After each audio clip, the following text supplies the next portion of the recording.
Kevin don't give up. He don't give up. From the time that I could remember, I always knew my Uncle Kevin was special, but it wasn't until I became an adult that I realized how truly special he is.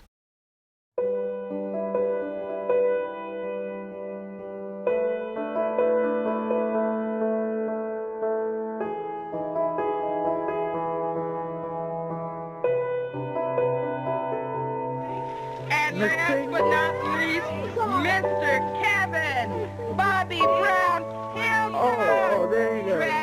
From where did he get his clothes from? Merry-go-round. That's from the merry-go-round. Seizures, developmental delays, difficulty walking, dementia, poor coordination, depression, fatalities. I have a birth defect, and the birth defect was I was born with fluid on the brain, and they only gave me a day to live.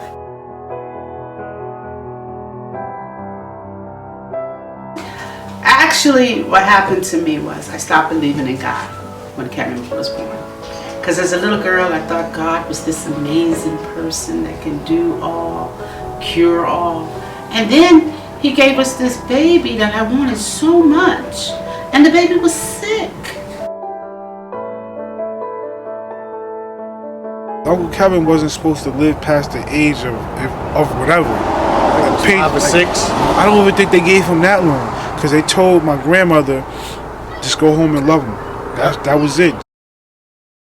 We were going to the ward where they have only sick babies. Back then, the babies weren't mixed in. There was a section just for sick babies. So here I'm 13 and I'm experiencing birth for the first time, close-knit, and it was all of sick babies. So I stopped believing in God because nobody couldn't explain to me why did God do this to this innocent baby where, you know, his eyes was up in his head was so big and his body was so little, he couldn't even move. When Kevin was born, it was scary for me because, you know, there was all these tubes and things hooked up to him. He was in, what do you call it? What's that? For preemie babies? ICU? Yeah, he was in the ICU. And so seeing him grow, plus I was 17 years old, you gotta understand it. I was 17, Kevin was born in February, I went in the Army in March. And then it was in like 3 years after that I saw Kevin. I came back home and I saw Kevin. We was at Auntie Jean's house, and by then he was getting around. And I saw my little brother trying to move around the apartment, and I wanted to help him, but I couldn't because I didn't know where he wanted to go, because, you know, you couldn't ask him, Kev, where he wanted to go. But he knew where he wanted to go, because what he used to have to do, because his head was so heavy, right? He would drop it down on the floor and move his butt around, and then he'd sit up. He'd look around, make sure he was going in the right direction, then he'd drop his head down, switch his butt around again, and raise it up off the floor. And, you know, that was like, I used to want to help him. You know, I just want to grab him, pick him up, but I couldn't. But he knew where he wanted to go. He always went where he wanted to go. That's the thing. Even though I didn't, you know, I'm trying to make it easy for him. I think that's why I admire him so much, because that's him throughout his life. He never really asked for help. He just go at it. And that's my favorite memory. I mean, there are many, but that's my inspiration right there. That little baby getting around the room, using his head and his eyes. Yeah. Ladies and gentlemen, An interview. K-Night. Hi, my name is Kevin Hilton, better known as to my friends as Bobby Brown, and to my friends as K-Nice. My name is Kevin Hilton. And I think I have very good talent, but other people don't. I don't care what they think. I just keep on doing what I gotta do to become a singer, and just try my best. Just determined. Whatever he wants, he's focused on it, and he'll get you, and he'll bug you, and he'll bug you till he get what he wants. Yeah, that's Kevin. Kevin, determined. One of my favorite memories of Uncle Kevin was my grandma when we were kids. She used to take me, Brandon, Jazzy, Eric. Like, we would always hang out when we were younger. And we lived in Middlebrook, and Middlebrook had like this pool, had like a complex pool.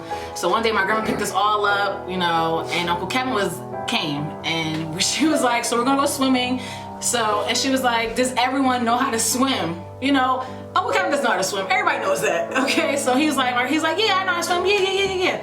So we go to the pool, my grandma drops us off, she goes back to her house, she's getting food and stuff ready for us. So she comes back, and Uncle Kevin is on the diving board, okay? So we're all in the pool, and we're all looking, like, what is he about to do? Uncle Kevin jumps off the diving board into 9 feet, and when people do when they jump in the pool, they swim. Uncle Kevin, no. He laid there at the bottom of the pool. So the lifeguard, he stands on the side of the pool, he's looking, and he's like, everyone get out the pool, everyone get out the pool, and Uncle Kevin's laying there like a fish in the bottom of the pool. And they had to dive in, get him out, and you know, he was fine, knock on wood, Uncle Kevin was fine. But that was a fun memory. I mean, at the end of the day, my grandma never took us nowhere else again, but it was good. Went to Speedway 17, my mother dropped us off. And Jules was supposed to pick us up. So we went to Speedway 17, and we hopped on the go-karts. And Uncle Kev just, I guess he hit the gas. He was supposed to be driving. I guess he hit the gas too fast. He wasn't drunk. He hit the gas too fast. He hit the gas real quick. And he crashed into everything. See, Kevin's in the middle of two worlds, okay? He's not all the way here. He's not all the way there. He's jabbed right here. So there's a very independent person here that wants to do what he wants to do and is determined to do what he wants to do. And then you have this person that you have to guide them. You gotta guide them. You gotta show them. And so it gets... What do you do inside when people make fun of you and tease you? And you know, what do you feel inside, and how do you overcome the feeling? I think of what I've done with my life so far, and that you can't,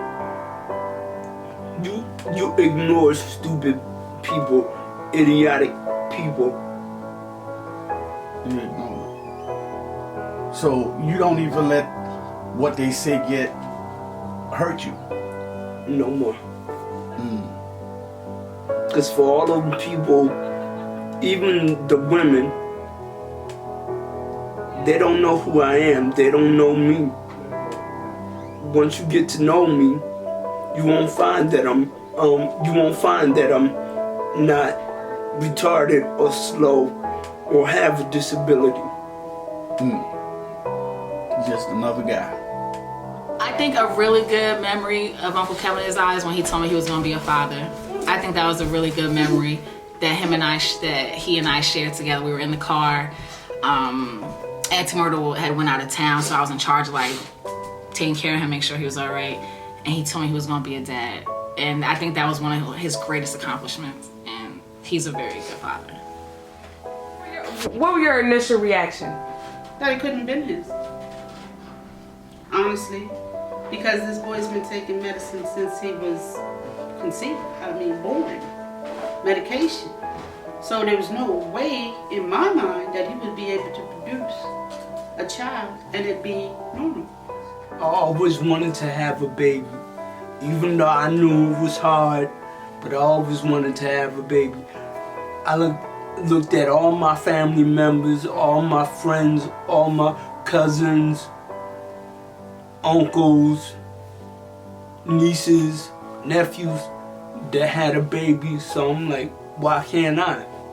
I wasn't sure that I was going to be able to get custody of the baby, but I was going for it anyhow because Kevin asked me. He said, please, please. He begged me to fight for the baby. So I said, okay.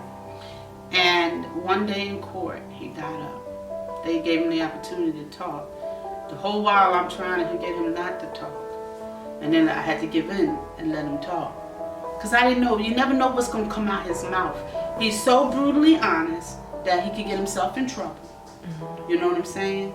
And sometimes he just says inappropriate things, because of his brutal honesty or the fact that he doesn't realize that it's not good to say. You know mm-hmm. what I mean? So, but I let him go. Kevin stood up and told the judge that him and Denise can't help the fact that they were born the way they were born. And I want to be a father to my baby because I didn't have a father. And so I want to be the best father that I can be. I know I don't make a lot of money, but I can help take care of the baby. Yeah, it was. Everybody in the court was like done. Just wanted to be a daddy. And the judge changed everything because they were trying to get them to give up their rights so that I could adopt. And that way the other family would be out and the baby would be my baby. She changed everything. It made it where they kept their rights. So they are her parents. He's definitely a miracle baby, and his daughter is even another miracle baby because Uncle Kevin wasn't supposed to live past the age of whatever. 5 or 6. I don't even think they gave him that long because they told my grandmother, just go home and love him. That was it. Just go home and love him as much as you can. And 42 years later, he's here, and he brought another beautiful thing in this world for us as his family to love. Now we have this little bundle of joy. And this baby, which being honest, in the beginning I thought it was like, such a dreaded thing to come, has changed his world and the young lady's world. Her family's more attentive to her. And Kevin, the fact that our hours are the way they are, he is literally helping raise the baby. Wow. Because I'm with him, she's with me, and we're together. Mm-hmm. You know what I mean? Mm-hmm. So it worked out for the best, That's where, I learned to love the Lord. And that's when Lord, God is real because people, once he got in the mix, everything just is flowing. It came together. Just came together. Yeah. There's a few things I want to ask. A few things I got to know. Ooh, baby, would you learn to love a man with challenges? If I couldn't do a lot, ooh, baby, would you learn to love a man with challenges?